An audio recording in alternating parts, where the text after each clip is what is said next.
السلام عليكم ورحمة الله وبركاته.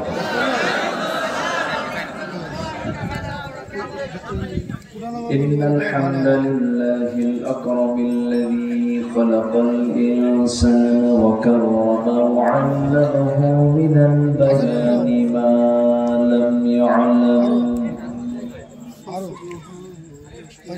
فسبحان الذي لا يحصى امتنانه باللسان ولا بالقلم. نشهد أن لا إله إلا الله وحده لا شريك له، ونشهد أن سيدنا وحبيبنا ومولانا محمدا عبده ورسوله الذي أرسله بالحق بشيرا ونذيرا وداعيا إلى الله بإذنه وسراجا منيرا. فقد قال الله تعالى في كلامه المجيد وفرقانه الحميد: أعوذ بالله من الشيطان الرجيم. بسم الله الرحمن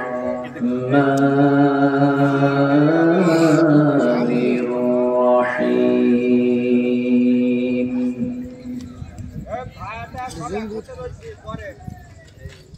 إن الذين كذبوا بآياتنا واستكبروا عنها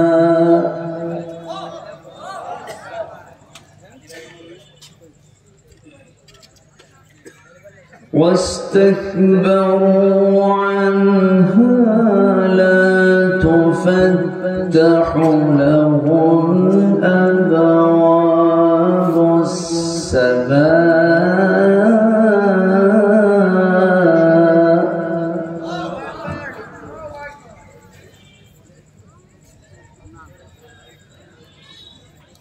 ولا يدخلون الجنة حتى يلج الجمل في سم الخياط.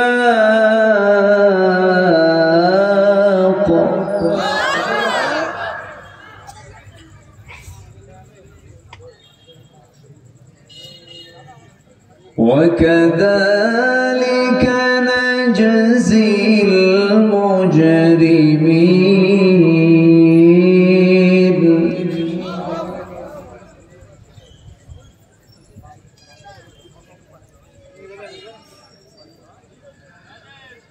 لهم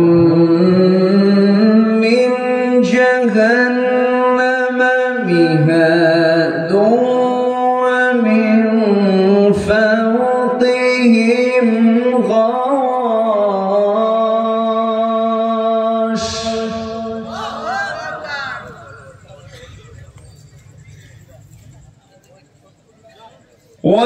وكذلك نجزي الظالمين.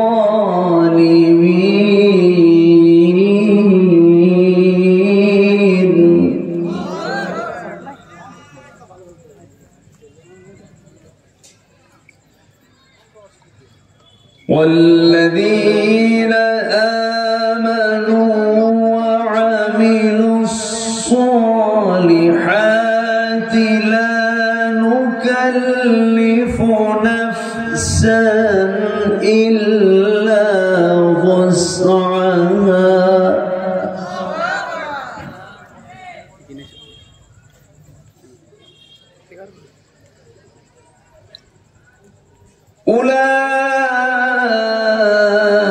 أولئك أصحاب الجنة هم فيها خالدون.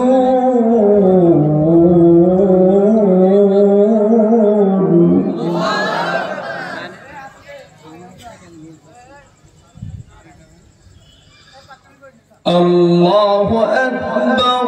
بسم الله الرحمن الرحيم.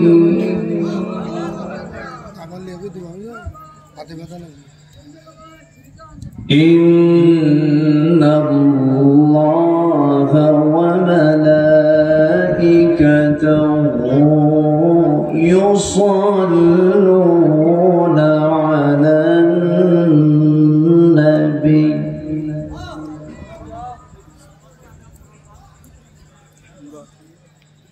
يا أيها الذين آمنوا صلوا عليه وسلموا تسليما.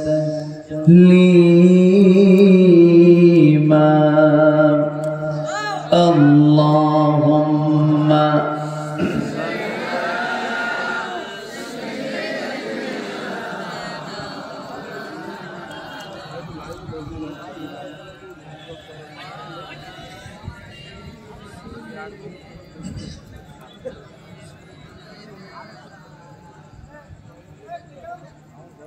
কিছু মহব্বত দিয়ে আওয়াজ দিয়ে নবীর প্রেমে মাতোয়ারা হয়ে জবান খুলে জোরালো কণ্ঠে সবাই বলুন আল্লাহুম্মা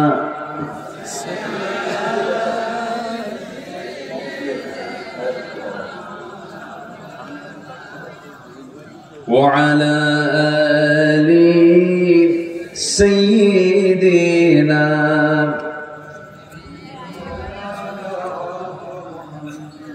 সবাই বলুন বালাগাল উলা বিকামালিহি কাশাফাত তুজা বিজামালিহি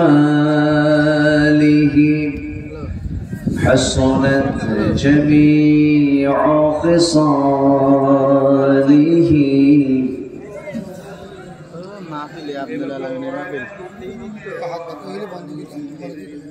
سورة يوسف بداري حكمة لقمان ما قاري قرآن باري يهدي لسادمان ما بلغ العلا كشف التجى بجماله حسنت جميع خصاله صلوا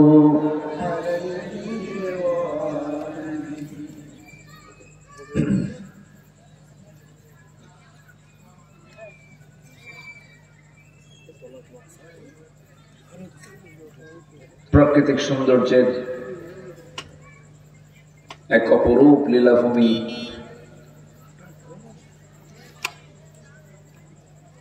সুন্দরবন লাগোয়া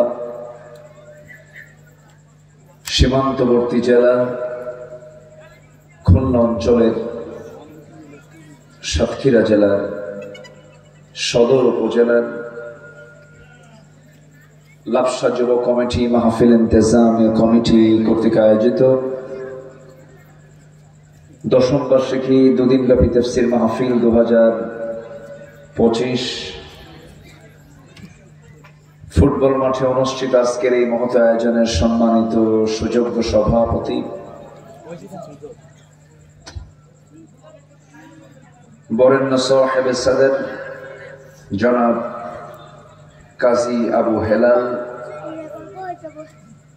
আজকের মাহফিল উপস্থিত সম্মানিত মেহমানবৃন্দ, প্রধান অতিথি লাপসা ইউপির সম্মানিত চেয়ারম্যান জনাব আব্দুল আলিম কথা বলেছেন। নন্দিত আলেমে দ্বীন, বিশিষ্ট ইসলামী চিন্তাবিদ, আমার অত্যন্ত কাছের, আমার অনুজ মৌলানা মনোয়ার হোসেন মমিন সাহেব, উপস্থিত হাজারাত উলামায়ে কেরাম, ফুদালায়ে ইজাম, সুশীল সমাজ, জাতির শ্রেষ্ঠ সন্তান, শিক্ষক মন্ডলী, জাতির বিবেক, সাংবাদিক বৃন্দ, সামনে উপস্থিত দূরে কাছে বিভিন্ন স্থান থেকে ছুটে আসা কালেমার ঝান্ডাবাহী, তাওহীদের পতাকাবাহী, দ্বীন ইসলামের নরসারদুল বীর মুজাহিদ, প্রাণ প্রিয় সম্মানিত দ্বীনি ভাইরা, আড়ালে বসে আছেন শ্রদ্ধেয়া সম্মানিতা মা বোনেরা। আলোচনার সূচনায় আনুষ্ঠানিকতার মধ্য দিয়ে আমার পক্ষ থেকে আবারও দিল খোলা সালাম, আসসালামু আলাইকুম ওয়া রাহমাতুল্লাহি ওয়া বারাকাতুহু।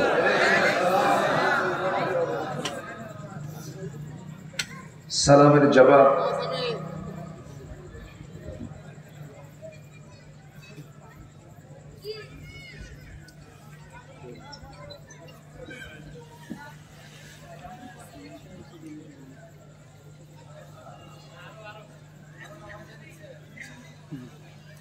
সালামের জবাবটা আমি একটু উচ্চ স্বরে শুনতে চাচ্ছি। আসসালামু আলাইকুম ওয়া রাহমাতুল্লাহ। সবাই কেমন আছেন? আমাকে প্রশ্ন করছেন? আল্লাহ তাআলা আমাকে আপনার মতোই আপনার সাথী রেখেছেন, বলি আলহামদুলিল্লাহ। আবার বলছি আলহামদুলিল্লাহ। মহান রব্বুল আলামিনের শুকরিয়া যে মহান আল্লাহ সুবহানাহু ওয়া তাআলা সারাদিনে সকল কাজকর্মের ইতি টেনে ক্লান্ত শ্রান্ত ঘর্মাক্ত দেহ নিয়ে গ্রীষ্মের এই খড়তাপে যখন ধীরে ধীরে বিছানার দিকে চলে যাব, ঠিক সেই মুহূর্তে আমরা বসে আছি কোরআনের টানে, জান্নাতের বাগানে, নিরিবিলি নিশ্চিন্ত মনে, মুক্ত মনে, এমন সুন্দর একটা আয়োজনে বসার জন্য যিনি শামিল করলেন সেই মহান রবের শানে বলে উঠছি আলহামদুলিল্লাহ। আওয়াজ দিয়ে বলছি আলহামদুলিল্লাহ। চিৎকার মেরে বলছি আল্লাহুম্মা ইন্নী আসআলুকা আল হুদা ওয়াত তুকা ওয়াল আফাফা ওয়াল গিনা। সবাই বলি আল্লাহুম্মা আইন্নি আলা যিকরিকা ওয়া শুকরিকা ওয়া হুসনি ইবাদাতিকা। আমরা আল্লাহ তাআলার শুকর আদায় করে নিলাম। সম্মানিত হাজিরিন, আমার উঠতে একটু দেরি হলো, আরো মিনিমাম 1 ঘন্টা আগে উঠলে ভালো হতো, কিন্তু আমার দেশের ম্যাক্সিমাম কমিটি, এটা একটা জাতীয় রোগ, এটা ম্যাক্সিমাম কাম হয় না। 1000 বার বললেও লাভ হয় না। সবকিছুর একটা টাইম সিলেকশন হওয়া দরকার। সকল কিছু হওয়া উচিত অসময় না সুসময়ে, বলেন তো? বিয়ে যদি কেউ 50 বছর বয়সে করে, যে বিয়েটা দরকার ছিল 25 বছর, পার হয়ে গেছে কত বছর? আরো 25 চলে গেছে। বলেন সে কি তার যৌবন, সে তার বিশাল টাইম যে পার করেছে, এটা কি তার জন্য লস না লাভ? লস। আমি বসতে নিয়ে একজন এই সাইড থেকে একটা সুন্দর আওয়াজ দিয়েছেন, ফজরের নামাজ কি হবে? তো খুব গুরুত্বপূর্ণ একটা কথা তিনি বলেছেন। আমি এটা কাউন্ট করেছি। মাহফিলের মূল যৌবনকাল হলো বড় জোর 10টা পর্যন্ত। এবছর আমি চট্টগ্রামের প্যারেড ময়দান, গোটা দেশের সবচেয়ে বৃহৎ যে মাহফিল, এই মাহফিলটা 18 বছর ফেরেশতারা বন্ধ রাখছিল, এবার চালু হয়েছে। প্রথম সাউন্ড আল্লাহ তাআলা আমার মতো এই নগণ্য গোলামকে দিয়ে শুরু করেছেন। একটা আল্লামা সাঈদ রাহিমাহুল্লাহ 29 বছর করেছিলেন, 1977 টু 2006 সাল। এরপরে আর করতে দেয়নি।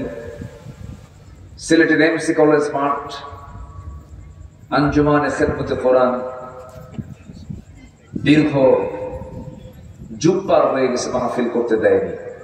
এবছর সেখানেও আমার মতো নগণ্য গোলামকে আল্লাহ পাক কবুল করেছিলেন।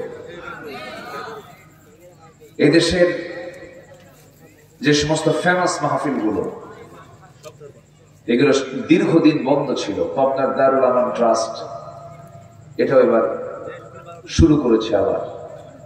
এই সবগুলো মাহফিল শেষ হয়ে যায় হলো বড় জোর 10:45 ভিতরে। এশার নামাজ পড়ে প্যারেড ময়দান থেকে আমরা বিদায় নিলাম, মাহফিল শেষ 10:15টায়। আর এখানে মাহফিল শুরু হলো 11:15টায়।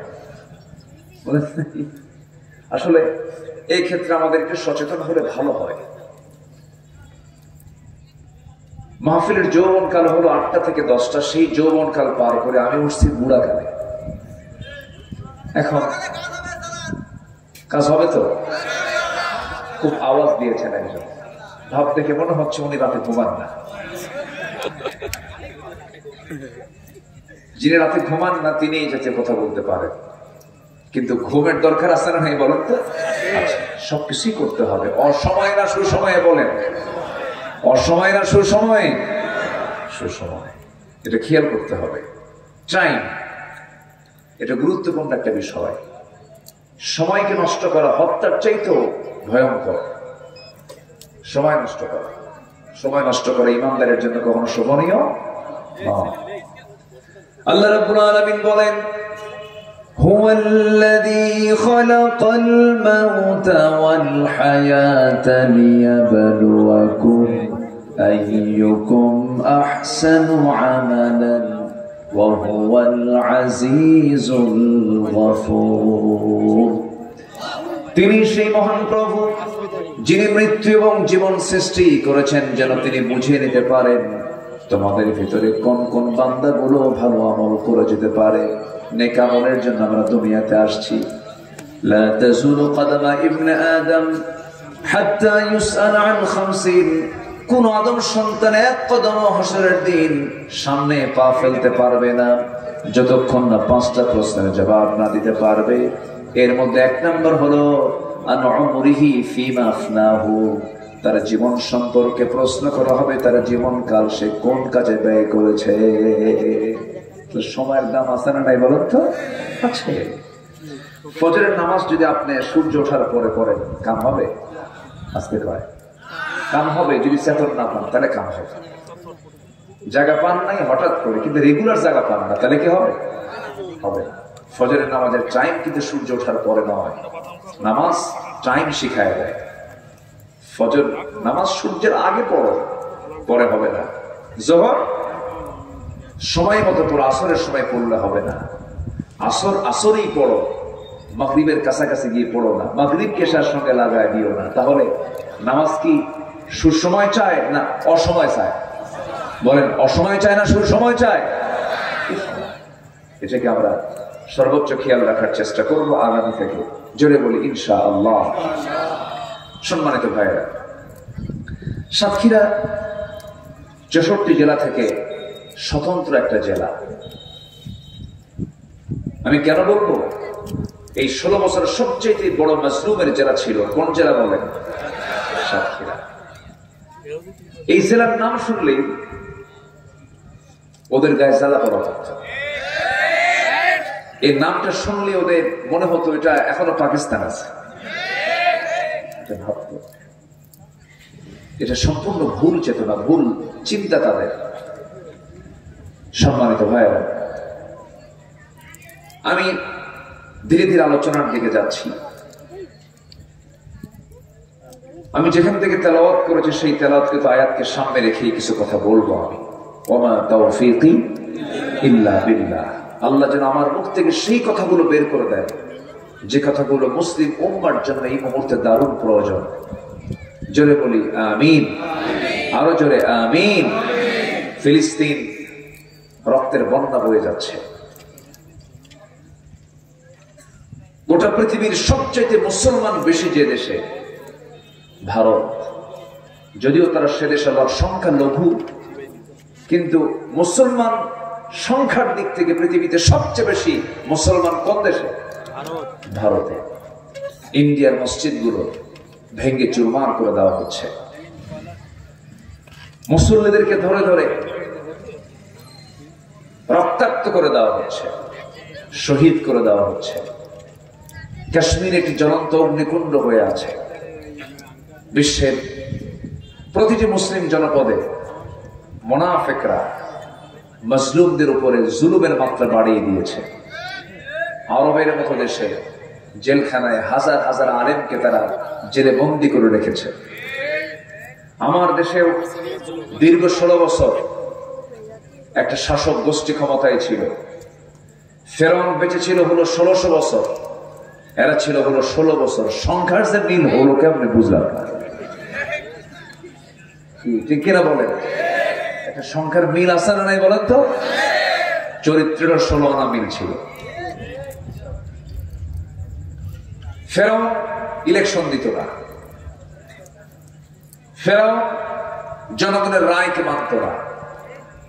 ফেরাউন তার ক্ষমতাকে পাকাপোক্ত করার জন্য নবজাতক মার পেট থেকে সন্তান চিরে বের করে ছোট্ট ছোট্ট বাচ্চাগুলোকে কি বলে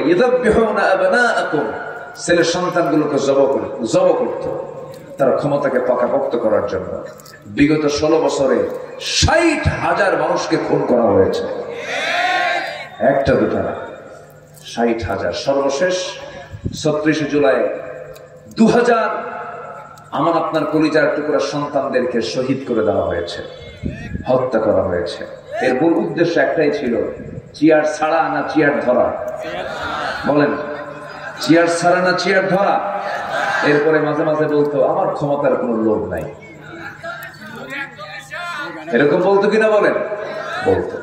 যাই হোক, যেহেতু নাই, চলে গেছে মামু বাড়ি। বলেন মামু বাড়ি। আমরা ওইদিকে তাকাবো না। আমরা দিল্লি চাবো না ঢাকা চাবো? দিল্লি না ঢাকা? বলুন দিল্লি না ঢাকা? এই প্রথম আমরা একটু স্বাধীনভাবে দাঁড়ানোর চেষ্টা করছি। মেজর জলিল যশোর বেনাপোলের মোড় দিয়ে যখন সমস্ত অস্ত্রগুলো যখন নিয়ে যাচ্ছিল, উনি প্রতিবাদী হয়ে দাঁড়িয়ে বলেছিলেন, এই জন্য কি সেক্টর কমান্ডারের দায়িত্ব পালন করে দেশকে স্বাধীন করলাম অস্ত্র অন্য দেশে ট্রান্সফার করার জন্য? শেষ পর্যন্ত মেজর জলিলকেও অত্যাচার থেকে দূরে রাখে নাই, তার প্রতিও জুলুম করা হয়েছে। যারা এই প্রতিবাদী হয়েছে তাদেরকেই বিভিন্ন কৌশল অবলম্বন করে তাদেরকে জনবিচ্ছিন্ন করার জন্য সর্বপন্থা তারা অবলম্বন করেছে। কিন্তু ধরে ধরে ধরে না, ধরলে আল্লাহ, ধরলে আল্লাহ ছাড়ে না। আল্লাহ কি আছেন? আল্লাহ কি আছেন? টের পাইছিলাম জুলাই আগস্টে আল্লাহ আছেন। অনেক মুরব্বীরা মাঝে মাঝে বলতেন, এই না মরা পর্যন্ত উপায় নাই, বলতো না? এরকম বলতো না? আমার আম্মা মাঝে মাঝে বলতো, বাবা এ মরবে কোনদিন। এটা বললাম, আম্মা মৃত্যুর ফয়সালা তো আসমান থেকে হয়। একটা বিষয় মাথায় রাখবেন, অত্যাচার যত বাড়বে, অহমিকা যত বাড়বে, পতন তার ত্বরান্বিত হবে, এটাই স্বাভাবিক। আমরা কি অহংকার দেখেছিলাম? অহংকার কি 16 বছর দেখেছিলাম? দেখেছিলাম। পতন দিয়েছেন কে? আসতে বলুন, পতন দিয়েছেন কে? সে আল্লাহ আজও আছেন, তিনি ছিলেন, তিনি আছেন, তিনি থাকবেন, আমরা কেউ থাকবো না, তার কালামও থেকে যাবে। এই কালামকে অস্বীকার করলে আল্লাহর কোনো যায় আসে? আল্লাহর কোনো যায় আসে? বিপদ হবে কার? আল্লাহ। বিপদ হবে কার? আমাদের বিপদ, নিজের বিপদ হয়ে যাবে। এত সুন্দর বাতাস হচ্ছে না? The gentle breeze is blowing. মৃদুমন্দ বাতাস আমাদের হৃদয়, আমাদের শরীরকে ছুঁয়ে দিচ্ছে। মাশাআল্লাহ, বলি আলহামদুলিল্লাহ। সম্মানিত ভাইরা, সম্মানিত বন্ধুগণ, আল্লাহর কালামকে যে অস্বীকার করবে, এই কিতাবকে যে মিথ্যা প্রতিপন্ন করবে, আল্লাহ তাআলা কি ভয়ঙ্কর কথা বলছেন সে আয়াতটা আমি তেলাওয়াত দিয়ে শুরু করেছি। এই আয়াতের দিকে আস্তে আস্তে যাচ্ছি। কিছু কিছু বান্দা জান্নাত পাবে না কখনো। মোটামুটি কোরআন এবং হাদিসকে সামনে রেখে আমি আজকে 28 শ্রেণীর মানুষ, 28টা বদ অভ্যাস যার মধ্যে থাকবে, 28টা বদগুণ যার মধ্যে থাকবে, সে জান্নাতে প্রবেশ করতে পারবে না। আমরা একটা একটা করে আজকে শুনে যাবো। জোরে বলি ইনশাআল্লাহ।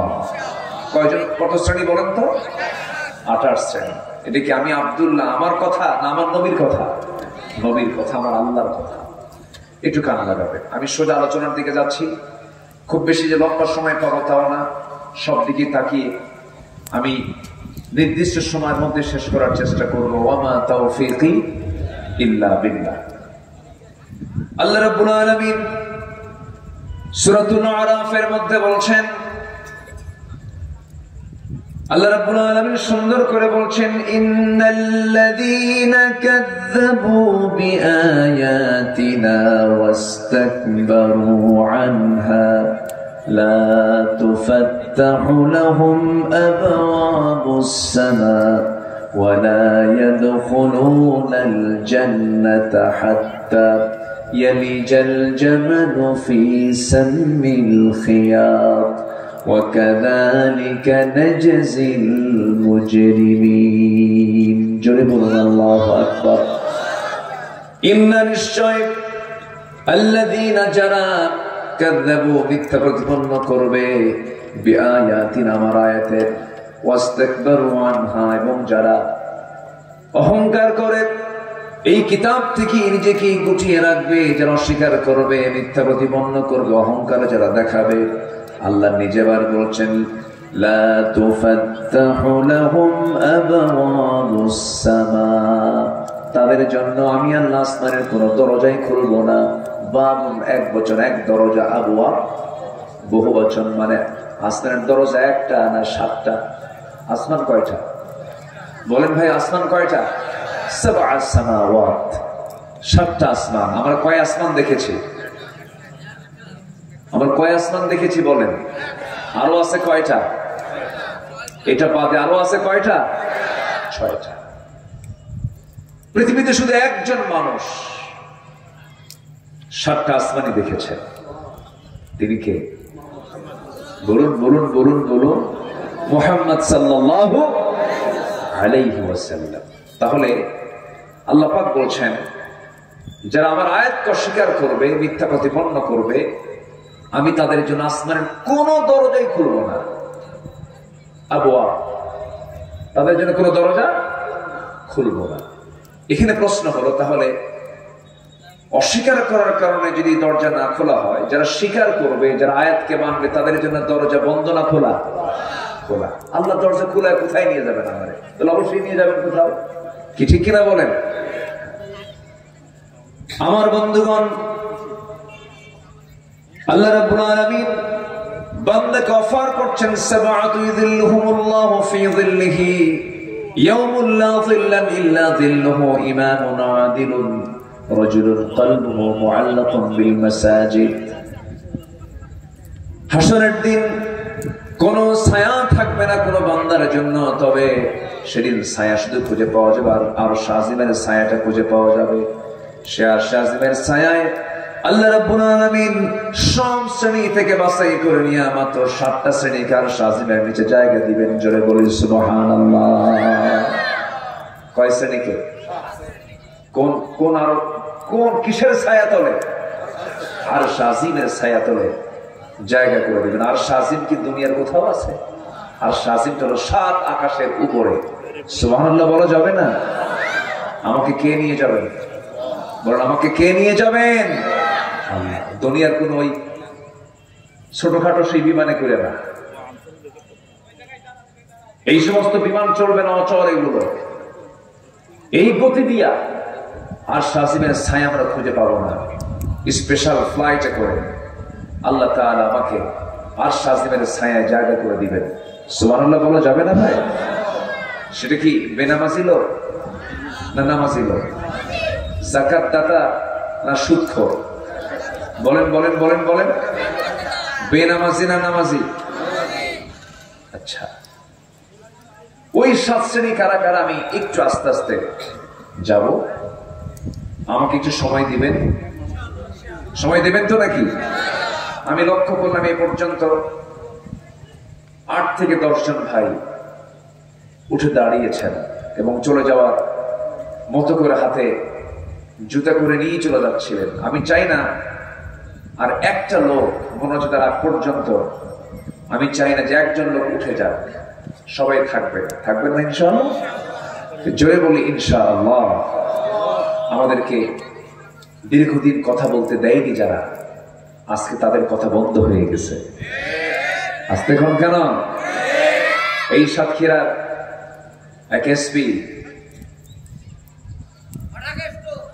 এই থামেন না, আমারে বলতে দেয় আগে মহা মুশকিল রে বাবা, এটা আমি খুব।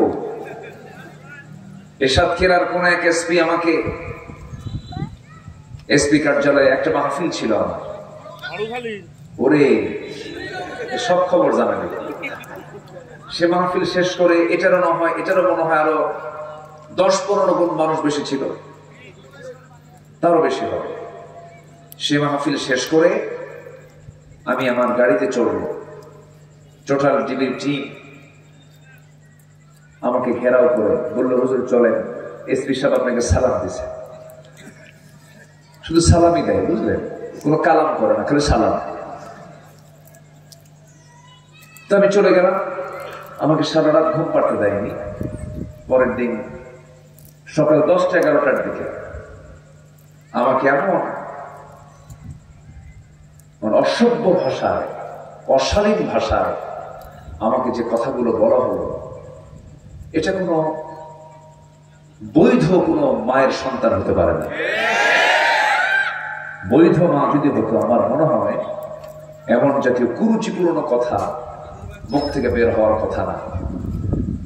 ওরা যদি জানতো আলেমদের রক্ত বড় বিষাক্ত, আলেমদের বদদোয়া মারাত্মক, এটা যদি জানতো, আজকে তাদের এই পরিণতি হতো না,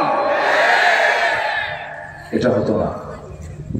ওরা ভেবেছিল যে আমরা এই দেশ থেকে মৌলবাদী উৎখাত করব।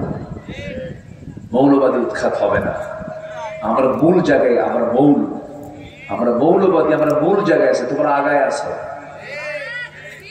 তোমরা এক উড়াল দিয়ে দিল্লি চলে গেছো, আমাদের নারী পথে বাংলার জমিনে আমরা শহীদ হব, নিজের মাতৃভূমি আমরা ছাড়বো না। আমাদের কোন আত্মীয় স্বজন আমেরিকায় নাই, সন্তান নিজেরও বিয়ে করছি দেশে, ভাই বোন সব বিয়ে হয়ে গেছে দেশে। দেশের মাটিতেই ছিলাম, আছি, থাকবো। কিন্তু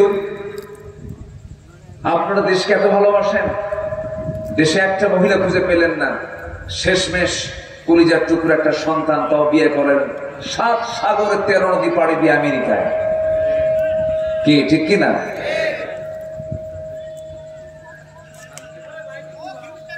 আমার লাইট মারে কে? টার্গেট লাইট মারে কে? দূর থেকে ছোট্ট বাচ্চারা হতে হতে পারে, ওরা দেখতেছে হুজুরের চোখটা কেমন ভালো আছে কিনা, চেক আপ করতেছে। করুক, ছোট্ট বাচ্চারা এগুলো করুক। ওই ছোট বাচ্চাটা ঠিক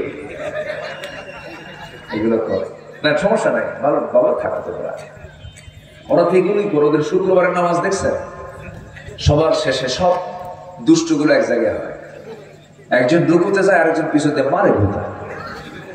ওদের নামাজই তো, তবু ওদেরকে কোনো বাধা দেওয়া যাবে? ওদের নামাজ ওটাই নামাজ। ওরা ওইরকম করে নামাজ পড়বে, ওদের ওই নামাজই কবুল করবেন কে? আল্লাহ তাআলা। সম্মানিত ভাইরা, ও আবার লাইট আবার মারতেছে, এই ছেলে, জি আমার দিকে তাকান।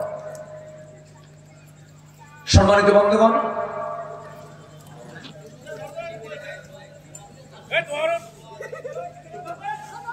আচ্ছা আমার দিকে তাকান, বসেন।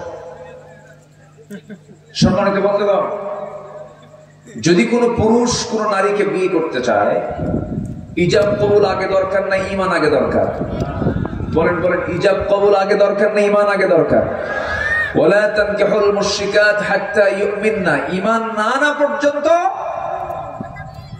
কোন মুশরিকা নারীকে বিয়ে করা জায়েজ? এতগুলো দেশে মহিলা বসে আছে, এতগুলো মানুষ এই দেশে, দেশপ্রেম কত, 7 সাগরে 13 নদী পাড়ি দিয়া আমেরিকায় বিয়ে করলেন, নিজে মুসলমান, বউটা খ্রিস্টান। আমার এক মেয়েকে বিয়ে দিলেন, স্বামী হলো ইহুদি, মেয়ে হলো মুসলমান।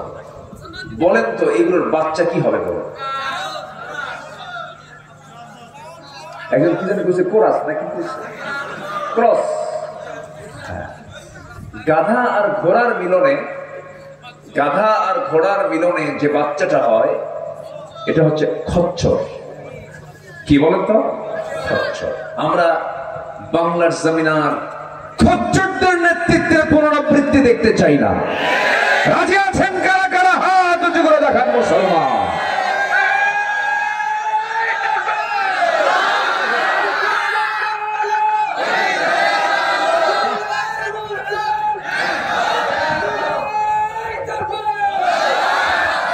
আল্লাহ কবুল করুন, জোরে বলি আমিন। যা আলোচকেরও মাইক, শ্রোতারও মাইক। এই এমনি কি সাক্ষীরা?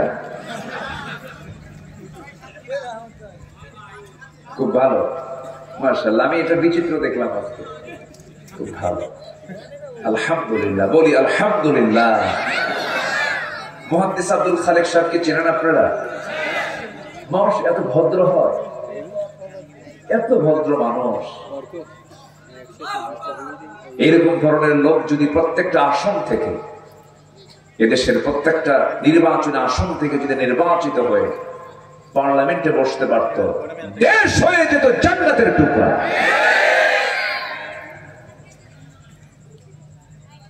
কিন্তু 16 বছর নির্বাচনই হয়নি। নির্বাচন হয়েছে না নির্ধারণ হয়েছে? নির্ধারণ।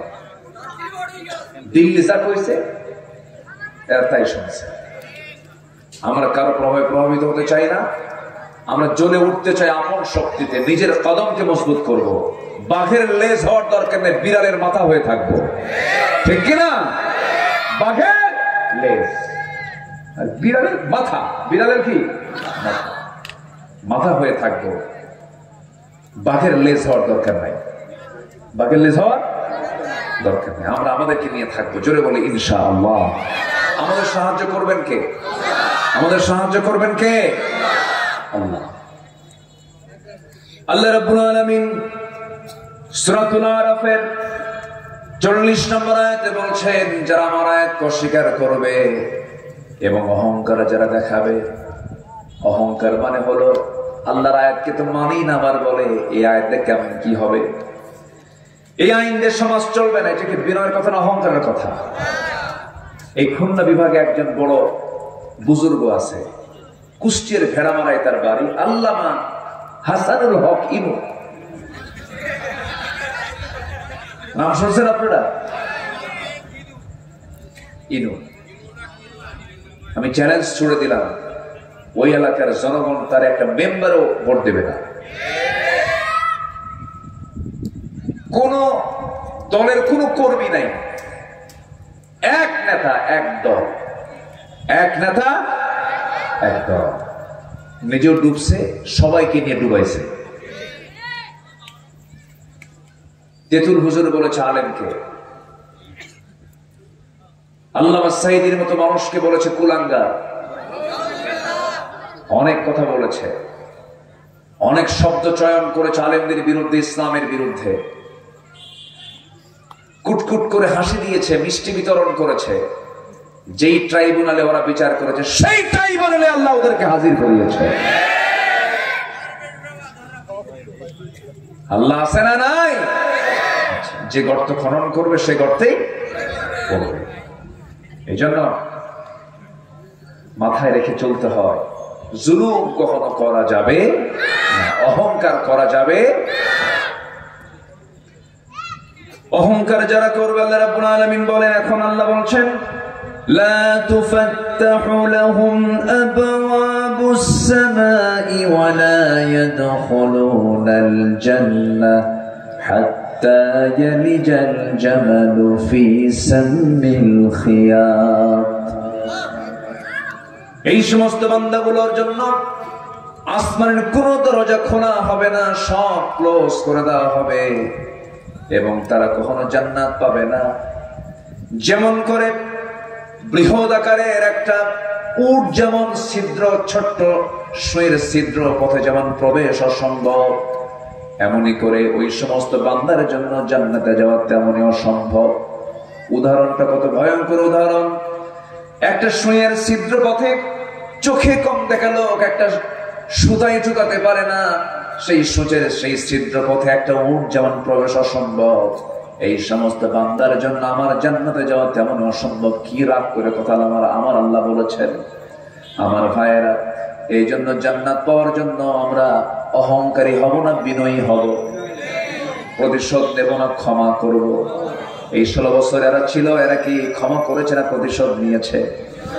প্রতিশোধ, খালি প্রতিশোধ। আমার বাপের বিচার, আমার নানার বিচার, অমুক বিচার, খালি বিচার। এখন দুঃখ, এখন নিজে আস্বাদন করো, নিজে এগুলো ভোগ করো, দেখো কেমন লাগে। রাগ করতেছেন নাকি? রাগ করলেও কোনো যায় আসে না, কিচ্ছু যায় আসে না, কারণ বহু অত্যাচার সহ্য করেছি।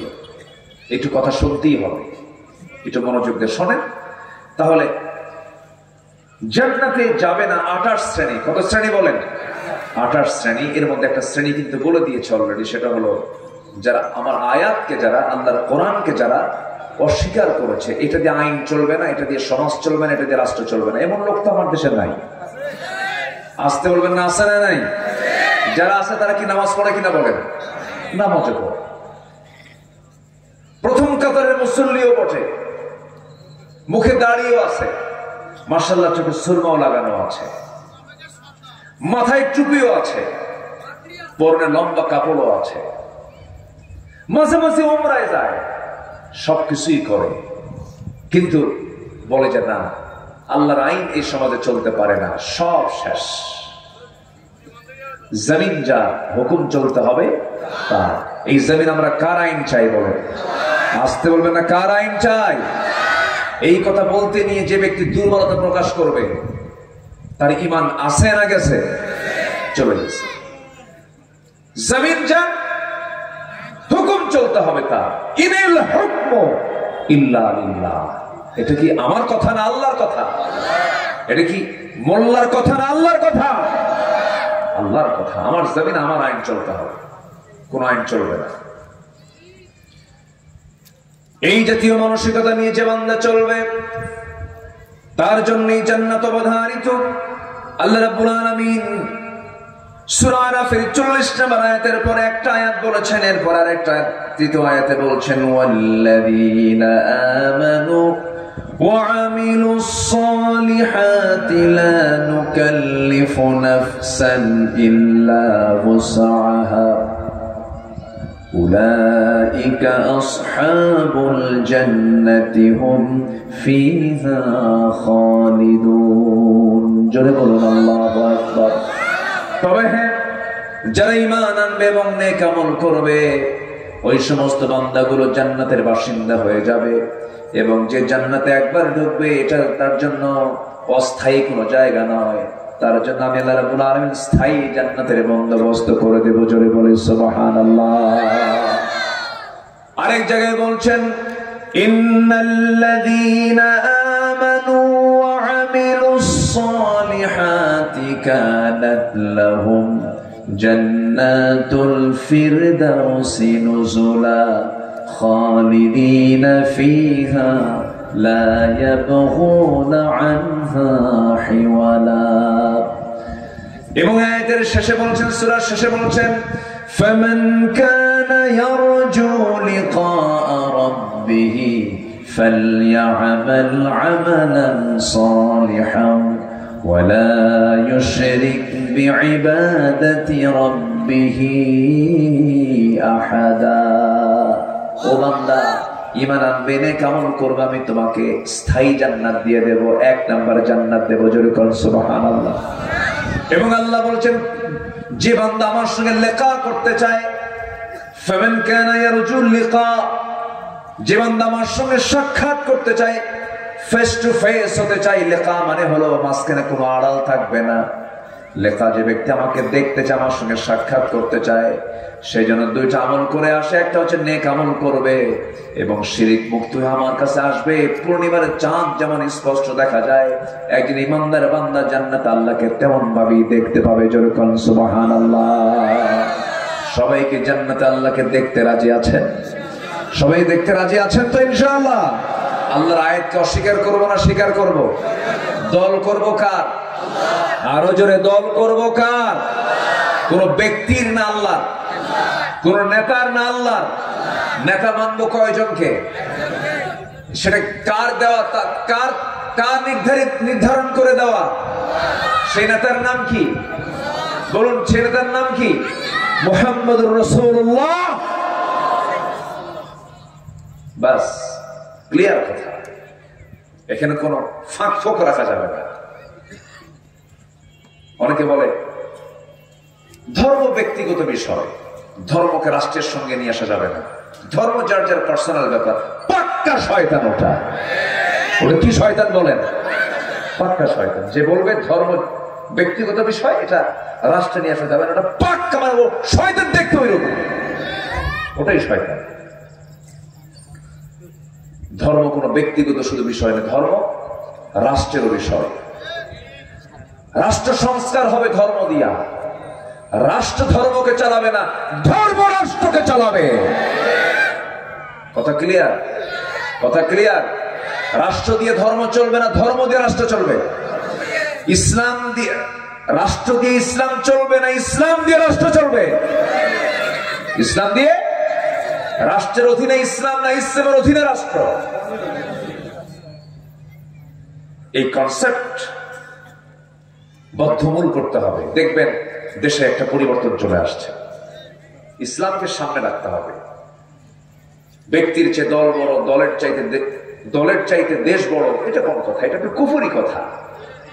ব্যক্তির চেয়েও দল বড়, রাষ্ট্রের চেয়েও দল বড়, সেই দলের নাম হচ্ছে ইসলাম। কি আছে না এই কথা? হয় না? ব্যক্তির চেয়ে দল বড়, দলের চাইতে দেশ বড়। কে কইছে? ব্যক্তির চাইতে দল বড়, দেশের চাইতেও দল বড়। কারণ দল কার দেওয়া? আজকে দল কার দেওয়া? আল্লাহর দেওয়া। আমার কথায় মনে হয় মনক্ষুণ্ণ হচ্ছেন। সকল ক্ষমতার উৎসকে না জনগণ? বলেন বলেন, এই সমস্ত কথাগুলো সমাজে চালু আছে না নাই? সকল ক্ষমতার উৎসকে আন্নাল কুওয়াতা লিল্লাহি জামিআ। Clear concept. এগুলোতে ভুল করলে পরে একদম সোজা উপর করে জাহান্নামে ঢুকায় দিবেন। তিনি আমার কে? আল্লাহ তাআলা। নামাজ কিছু কাজা হয়ে গেছে, আল্লাহ মাফ করতে পারেন।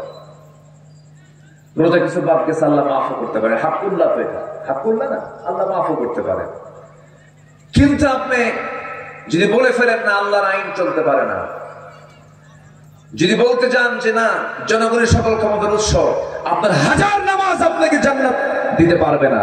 আপনার আকীদা নষ্ট হয়ে গেছে, আপনার বিশ্বাস নষ্ট হয়ে গেছে, আপনার ঈমান সব নষ্ট হয়ে গেছে। এই জন্য মূল জায়গায় আমাদের ঠিক রাখতে হবে। মূল জায়গা হলো ঈমান। মূল জায়গা কি বলেন? ঈমান। একটু কান লাগাবেন, মনোযোগ দিয়ে সবাই কথাগুলো শুনবেন। 28 শ্রেণীর ভিতরে কেবল একটা শ্রেণী বলে ফেললাম, যারা আল্লাহর আয়াতকে অস্বীকার করবে তাদের জন্য জান্নাতের দরজা খোলা হবে না। জান্নাতে ঢুকানো হবে না। আল্লাহ পাক এই কথাটা মোহাব্বত নিয়ে কই বলেছেন না রাগ নিয়ে বলেছেন? রাগ নিয়ে বলেছেন লা তুফাত্তাহু লাহুম আবওয়াবুস সামা। নাম্বার 2 হলো প্রকৃতি ঈমান যারা আনবে না, প্রকৃতি ঈমান যারা অনয়ন করবে না, এমন অবিশ্বাসী বান্দাগুলো জান্নাত পাবে না। অর্থাৎ ঈমানটা আনছে, সেই ঈমানটার মধ্যে ভেজাল রয়ে গেছে 16 আনা।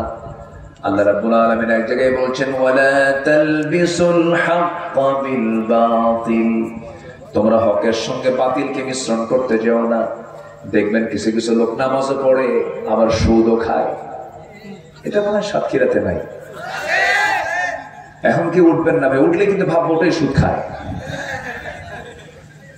ওয়াজের পয়েন্ট অনুযায়ী একটু খেয়াল করেন। নামাজও পড়ে সুদও খায়, আবার মসজিদে গিয়ে নামাজ পড়ে, আবার নাইট ক্লাবে গিয়ে মদের বোতল টানে, সারাদিন রোজা রাখে। সন্ধ্যা যখন হয়ে যায় ভালোই ছিল, কোনো নেশা নাই, কোনো টানাটানি নাই, সারাদিন রোজা রেখে কত সুন্দর করে ইফতার করলো। ইফতার করার পর চৌমোহনী ত্রিমোহনী চৌ মাথার মোড়ে কিছু গিবতখানা আছে, চা খানা না, গিবতখানা। ওটার নাম কি দিয়েছি? গিবতখানা। চার দোকান ওটা বলবো না, গিবতের জায়গা। ওই গিবতের জায়গায় বসে দোকানদারকে টান দিয়ে বলে, ডাক দিয়ে বলে, সারাটা দিন আল্লাহ পাক আমাকে না খেয়ে রাখছে। কথা বলছেন? না খেয়ে ছিলাম, আল্লাহ পাক না খেয়ে রাখছে, খাই নাই, রোজা ছিলাম, কোন সমস্যা নাই, কিন্তু ইফতার করার পরে মাথা তো চক্কর মারে রে, দিয়ে একটা বিড়ি টান মারি। আসে না? বলেন এরকম বুড়া চাচা নাই? 70 বছর পার হয়েছে, টানাটানি ছাড়ে না, বুড়া যাবো তাও ছাড়বো না।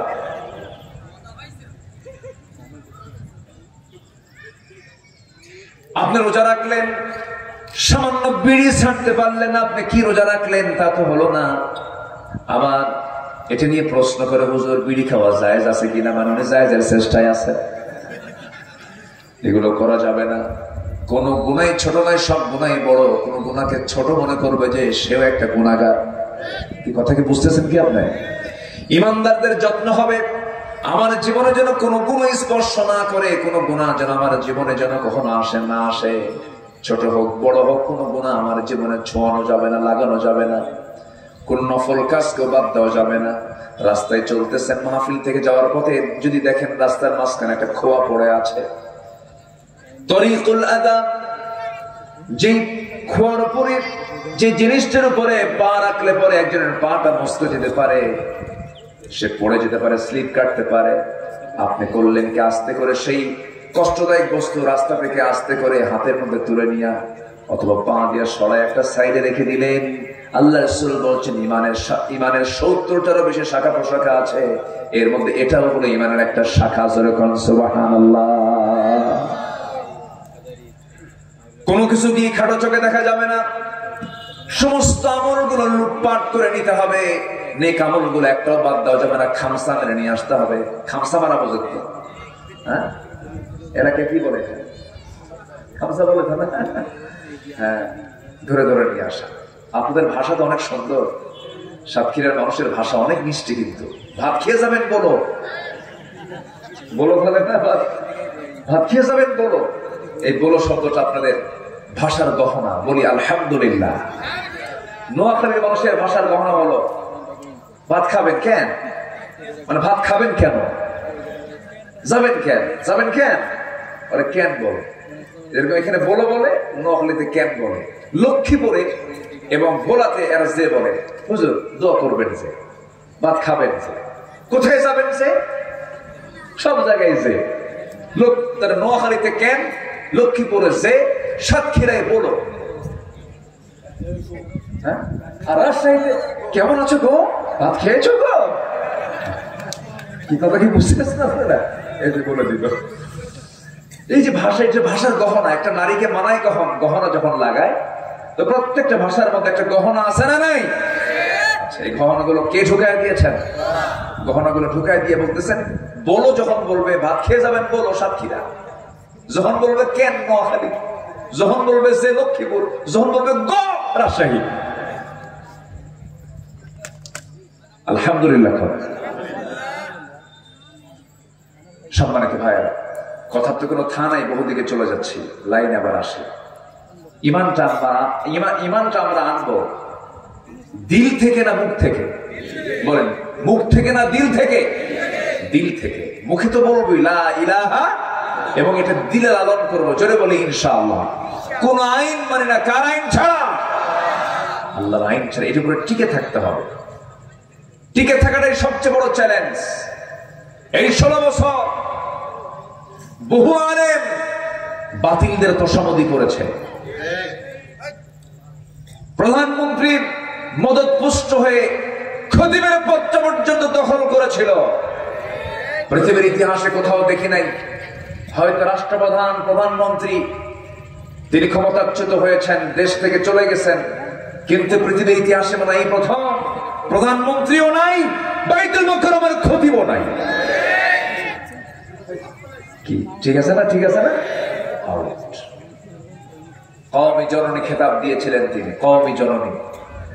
কত তেল মারা হলো, তেল মেরে কাঁপতে হলো না।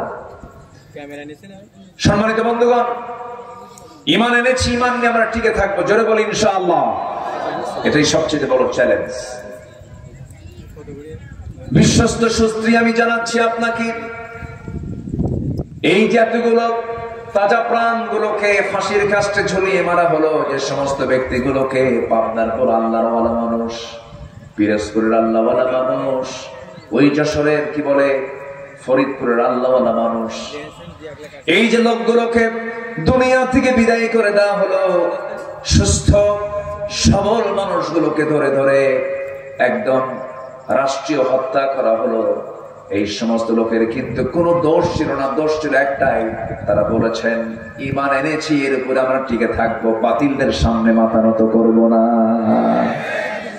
শুধু বলেছিল রাজনীতি ছেড়ে দাও, দল ছেড়ে দাও, তোমাদেরকে ছেড়ে দেওয়া হবে।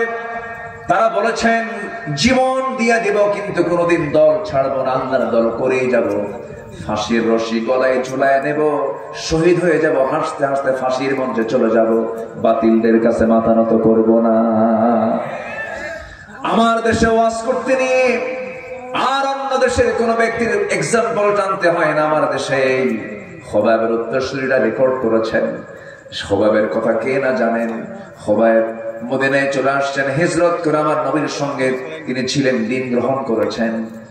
মদিনার উপকণ্ঠ থেকে খোবাবকে ধরে নিয়ে কুরাইশরা তাকে জোরপূর্বক নিয়ে চলে গেছে মক্কায়। আত্মীয় স্বজনরা বললো, তুমি তো কুরাইশ, আমাদের বাপদাদার ধর্ম ছেড়ে দিয়ে তুমি নতুন ধর্মের দিকে চলে গেছো, এটা কেমন কথা, দিনটা ছেড়ে দাও। খোবাব বলছেন, তোমরা আমাকে যে কাজের জন্য চাপ প্রয়োগ করছি, ইমানটা ছাড়ার জন্য, তোমরা সুস্পষ্ট ভাষা আমার মুখ থেকে জানিয়ে নাও, আমি আমার জীবনকে হাসি মুখে বিলিয়ে দিতে চাই, কিন্তু আমার ঈমান নামক সম্পদকে আমি কাউকে ছিনতাই হতে দেব না। আমার কাছ থেকে কেউ ছিনতাই করতে পারবে না। ঈমানটা আমি নিয়েছি, ঈমান নিয়ে আমি মরতে চাই। শেষ পর্যন্ত জেলখানায় ঢুকিয়ে দেওয়া হলো, খাবার দাবার বন্ধ করে দেওয়া হলো। সবাই ভাবলো খোবাব বুঝে মৃত্যুর দিকে ঝুঁকে পড়বে, কারণ খাবার ছাড়া মানুষের কতক্ষণ বাঁচবে। খাবার বন্ধ করে দিলে হবে কি, আল্লাহ রাব্বুল আলামিন খোবাবের জন্য জান্নাতের খাবারের বাজেট পাস করে দিয়েছে। যারা বলে সুবহানাল্লাহ। যেমন করে মারিয়ামকে করেছিলেন, মারিয়াম আলাইহিস সালামের খালু, তারা দায়িত্বভার গ্রহণ করেছিলেন। ওই বাইতুল মুকাদ্দাসের পাশেই তিনি একটা ঘরে তাকে আশ্রয় দেওয়া হয়েছিল, সেখানেই তিনি ছিলেন। কিন্তু 3টা দিন 4টা দিন যখন খালু জাকারিয়া আলাইহিস সালাম দেখতে যেতে ভুলে গেছেন, তালা মারা ছিল, তালাবদ্ধ দরজা যখন খুলে যখন ভিতরে ঢুকলেন 4 দিন পর, সামনে দেখেন অসময়কালীন ফলমূল গুলো সামনে কে যেন হাজির করে রেখেছে। সঙ্গে সঙ্গে জাকারিয়া বলছেন, হে মারিয়াম, আন্না লাকি হাদা ইয়া মারিয়াম, এগুলো কোন জায়গা থেকে পেলে? তিনি বলছেন, ক্বালাত হুয়া মিন ইনদিল্লাহ, খাবারগুলো কে দিয়েছেন? আসতে বলবেন না, কে দিয়েছেন? আল্লাহর পক্ষ থেকে আসছে। আল্লাহ যাকে দেন অবারিত রিজিক তাকে দিয়ে দেন। খোবাব রাদিয়াল্লাহু তাআলা জেলখানার মধ্যে তাকে খাবার বন্ধ করে দেওয়া হলো। শেষ রাতে আল্লাহর কালাম তিনি তেলাওয়াত করেন, আল্লাহর কালামের জিকির করেন, আর ফেরেশতা তার সামনে জান্নাতের আঙ্গুরের ছড়া ঝুলায় রাখে। আঙ্গুরগুলো খান, টসটসা আঙ্গুর, চেহারা টসটসা হয়ে গেল। 2-3 মাস চলে গেছে, খাবার নাই, পানি নাই, কিন্তু সে বেঁচে আছে কেমনে? চতুর্দিকে এই সংবাদ ছড়ে গেল, কুরাইশরা ভাবলো এই অবস্থা যদি চলতে থাকে সব তো ইসলাম কবুল করে ফেলবে, দিন গ্রহণ করে ফেলবে। অতএব খোবাইব তোমরা বাঁচাবো না, দুনিয়া থেকে বিদায় করে দেব। শেষ পর্যন্ত চূড়ান্ত আইন যখন পাশ হয়ে গেল তাকে দুনিয়া থেকে বিদায় করে দেবে। খোবাইবের মুখে হাসি, চেহারার মধ্যে আনন্দের স্ফুরণ দেখা যাচ্ছে, কারণ কিছুক্ষণ পর সাক্ষাৎ হবে কার সাথে? আসতে বলবেন না কার সাথে? ইমানদারের মৃত্যু ইমানদারের জন্য দুঃখের বিষয় না আনন্দের বিষয়? মৃত্যু হবে, সাক্ষাৎ হবে কার সাথে? আসতে বলবেন না কার সাথে? আল্লাহর সাথে। সাইয়েদনা খোবাইব রাদিয়াল্লাহু তাআলা আনহুর যখন চূড়ান্ত সিদ্ধান্ত যখন পাকা হয়ে গেছে, তাকে শুলে চড়ায় দুনিয়া থেকে বিদায় করবে, খোবাইব প্রস্তুতি নিয়ে নিলেন। বলা হলো, খোবাইব তোমার আত্মীয় স্বজন আছে, তুমি কারোর সঙ্গে কি দেখা করতে চাও নাকি?